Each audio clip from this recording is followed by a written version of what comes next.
Salve, salve família, aqui quem fala é o Lutz do canal Cortes Podcast e no meu primeiro mês monetizado eu já fiz $3.000 só seguindo o que esse cara fala no curso dele. Então se você quer ganhar dinheiro com internet e YouTube sem nem precisar aparecer, confere o primeiro link na descrição. Entendeu? No caso da Richthofen, que eu acho que é um caso dos que eu já presenciei até agora, assim, de acompanhar, presenciar não, mas acompanhar, é um dos casos mais bizarros, né? Porque ela ajudou a matar os próprios pais. É uma garota que... Assiste os filmes, por favor, gente. Eu Sexta-feira. vou assistir, vou comentar aqui na Amazon Prime Video. A gente assiste no final de semana e comenta aqui depois. Vamos, porque olha. Porque é uma coisa... Escuta ela falar. Escuta ele falar. Eles têm histórias diferentes sobre o que aconteceu. Caramba. E na época, eu não ouvi tanta. Engraçado, que a gente já estava tão Então massificado. vamos pra ela agora, a gente falou do Nardoni, como você entra nesse caso da Richthofen? Esse caso são as coincidências que não existem, né? Eu estava fazendo um estágio, porque eu não conseguia saber como era a perícia no Brasil. O FBI tem site, tinha. Estamos falando de 2001. 2002. A Scotland Yard, tudo você sabe. E Brasil? Brasil não tinha nada. E eu não conseguia entender como que... Nem sabia que tinha perícia, assim, muito boa, assim, não sabia. Tá. Aí eu me inscrevi num curso de perícia na Academia de Polícia de São Paulo. Eu perguntei se eu podia ser ouvinte. Foi engraçado, porque Dr. Délio, ele olhou para mim e falou, olha, nunca ninguém perguntou. Mas não tem nenhum lugar que diz que pode, mas também não tem um lugar que diz que não pode. Pode ser ouvinte, vai, tudo bem, vou deixar. Eu que estava escrevendo ainda o Louco ou Cruel, que é o primeiro livro. Aí ele me deixou ser ouvinte, e aí que eu fiquei sabendo, com esses peritos que ficaram meus colegas ali, eu fiquei sabendo que tinha não só perícia, como tinha uma perícia de homicídios, que ficava lá no prédio de homicídios, na Brigadeiro Tobias. Aí eu fui lá, me falaram que tinha uma perita-chefe, que era a doutora Jane, e aí eu fui lá, bati na porta da doutora Jane, falei, ó, queria saber como funciona, ela foi super simpática, tal, me recebeu super bem, e falou, vem aí, né, faz o plantão com a gente, vê como é que é. Ela foi, assim, pra mim, incrível, porque ela me abriu realmente um caminho, porque imagina que eu ia lá uma vez por semana, ela me deu umas dicas de uns peritos melhores, que tinham mais paciência de mostrar e tal, e eu ficava num plantão, eu subia na viatura onde eu ia com eles, ver local de crime. E foi nesse ano que eu fiquei um ano fazendo isso. Nesse ano que eu fiquei, em outubro, acontece o crime do casal Richthofen. E foi uma bagunça, né? Porque isso levantou a perícia, tanto que eu fui com eles na reprodução simulada desse caso. Eu me assustei até com a repercussão, porque quem tá lá dentro, a gente não tinha tanta ideia de que iam ter 500 jornalistas na rua no dia da reprodução simulada. Caramba. A gente não tinha tanta noção assim. E foi assim, e aí eu entrei no caso assim, acompanhei a perícia toda. Como passo que é a essa passo. reprodução que eles fazem? É no local? É no local, foi na casa. Caramba. E um de cada vez separadamente, Suzane, Christian e Daniel, Os cada um contou para os peritos passo a passo do que aconteceu meio que ali. demonstra. Ou Tudo, não? vai tirando foto, vai filmando, mas separou onde, para quem foi, onde você chegou. Então começou da garagem, chegamos por aqui, quem desceu do carro, quem estava sentado na frente, quem estava sentado atrás, quem desceu por onde. Onde eles puseram as meias na cabeça, não puseram, eles eram preocupados com o DNA, né? Com fio de cabelo, não queriam deixar provas. Então Era tem pra tudo, parecer um se assalto. reconstrói passo a passo. E aconteceram coisas estranhas lá, porque, por exemplo, o Daniel é muito emotivo. E quando a Jane, para montar essa reprodução simulada, os policiais que fazem o papel das vítimas. Então ela botou um policial mais ou menos o tipo do Manfred para fazer o Manfred, e um policial mais ou menos do tipo da Marisa. São os pais. São os pais que ficaram já deitados na cama. Então o Christian e o Daniel não viram a cara deles. Certo. E aí mostraram que a Suzane já tinha mostrado, eles também mostraram que ela acendeu a luz do corredor, o que deixava o quarto um pouco escuro ainda. E aí eles entraram com o bastão, a perícia tinha feito um bastão de papelão, né, para eles mostrarem como foi. E o Daniel então entrou, mostrando que ele foi pro lado do Manfred. E aí, cara, acendeu a luz. E quando ele viu o policial, que era parecido com o Manfred, cara, ele começou a passar mal, começou a chorar, começou a passar mal e respira e não consegue. E olha a perita ali, os peritos do lado, calma, respira. O cara que Reviveu. Reviveu. E aí você sabe que a gente até rezou um Pai Nosso, todo mundo deu as mãos, Caramba. porque ia interromper, ele não ia conseguir continuar. O cara desesperou. Então você vê que a reprodução, porque uma coisa é você imagina que um crime dura segundos, minutos, é pouco, né? É rápido, mas na reprodução simulada não é. Para. Até onde? Para. Clique, clique, clique. Aí você fez o quê? Andou para lá, para, clique. Então, é muito vagaroso e realmente traz à tona um momento muito mais prolongado, uma memória muito mais prolongada. Caramba, e fizeram com os 3? Fizeram com os 3 em separado. E foi o único que desabou, os outros? E os outros não desabaram. O Christian, eu fiquei muito impressionada que a perna dele tremia tanto no começo, que a calça dele tremulava, assim, que nem uma bandeira no vento, sabe? Caramba. Tava bem nervoso. E ela é uma coisa estranha, assim, porque ela... muita gente fala frieza, né? Mas eu não ia... É uma distância. É como se ela estivesse contando uma história que não é dela.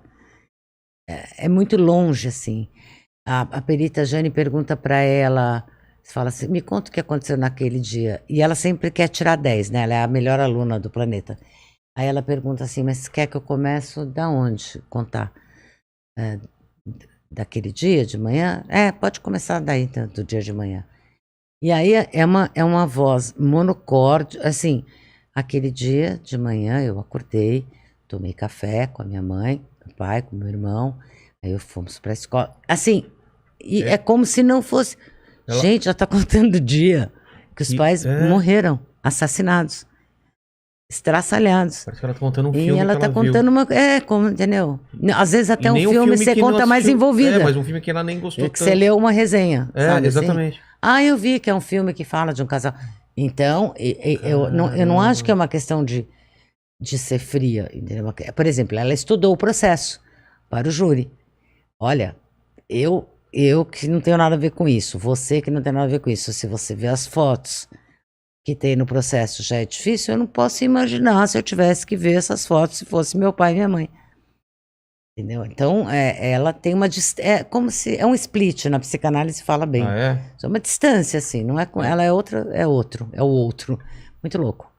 Cara, que assustador isso. É uma dissociação. Aí você acompanhou isso, você já começa aí.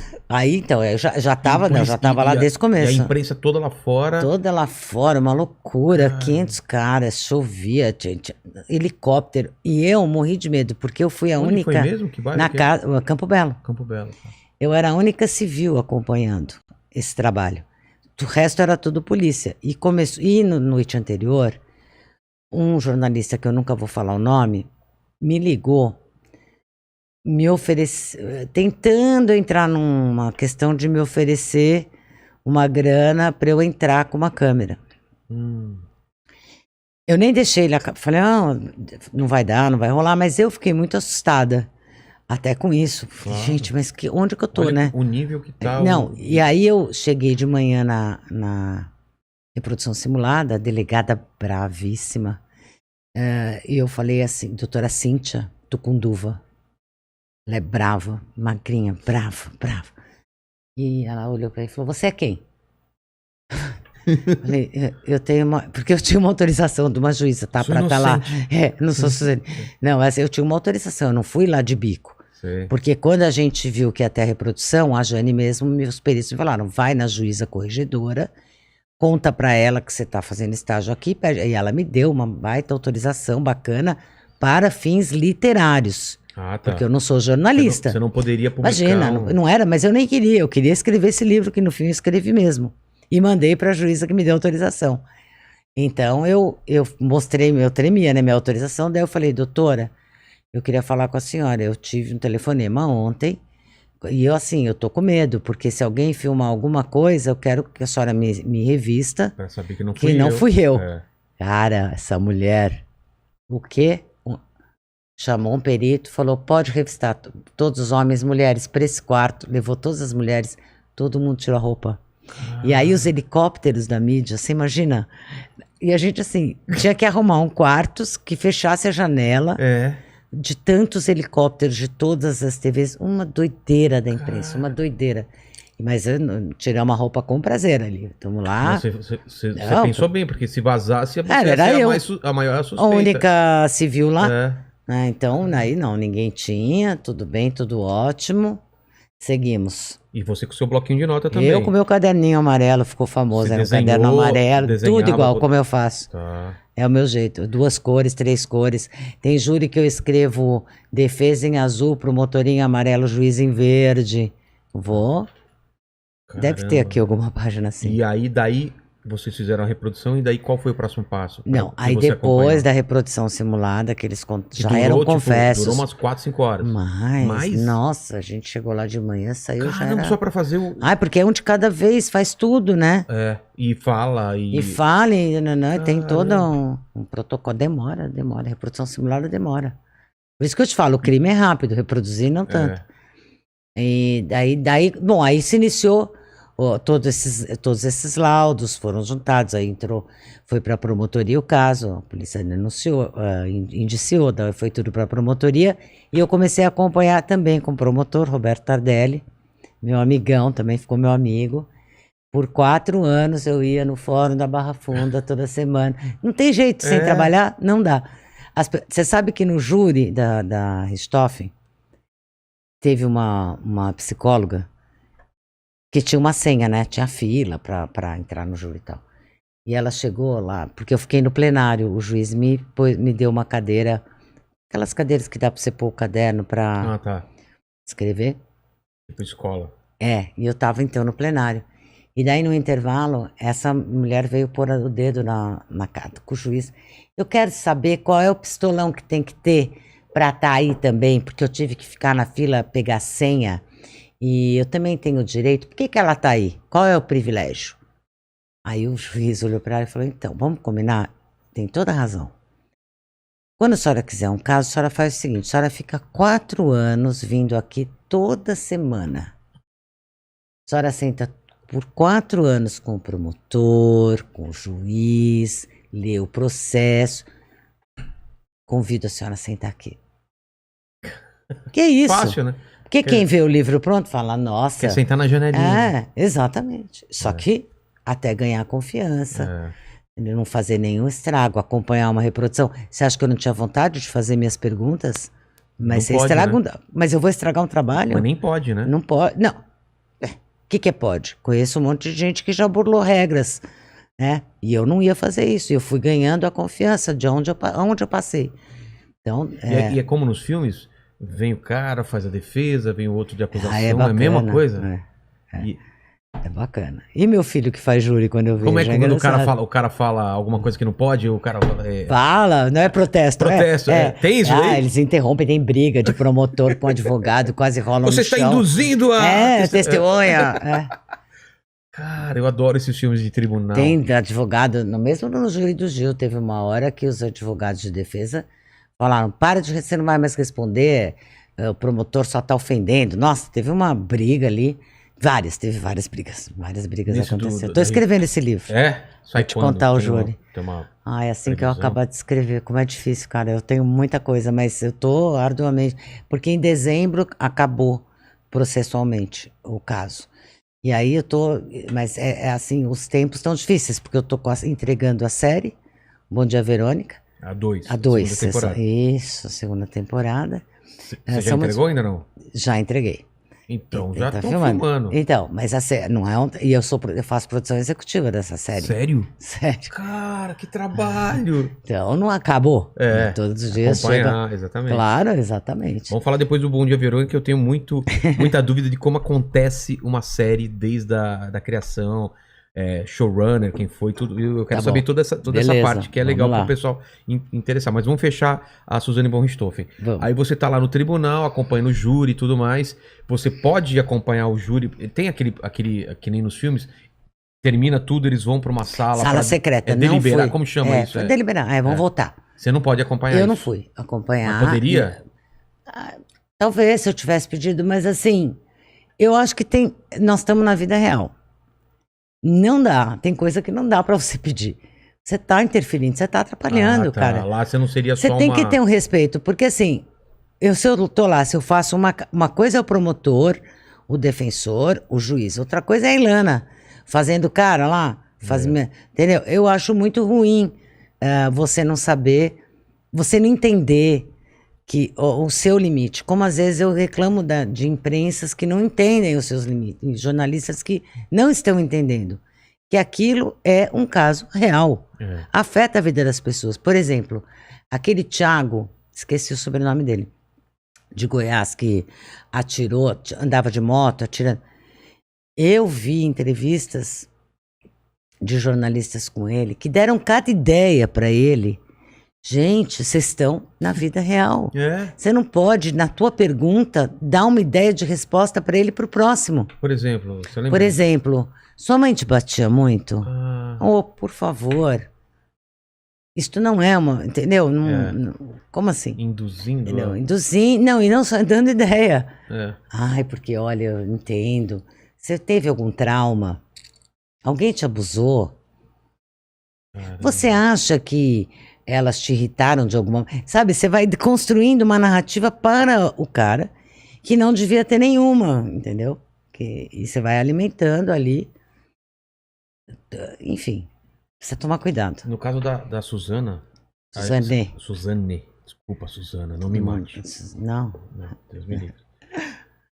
Veio aqui até o Bruno Bock, que já deu uns beijos na Suzane, certo? Certo. Você namoraria com Suzane? Não sei. Pense. Ela é bonita? Mas Sim. ela não matou o namorado. Então. Então, Você não correria perigo. Mas... Isso que eu queria falar, porque todo mundo fala que ela é extremamente convincente e ela é apaixonante, que você... muita acredita na gente se história apaixonou por ela. É. Muita gente. Ao na longo da história. cadeia, fora. Sim.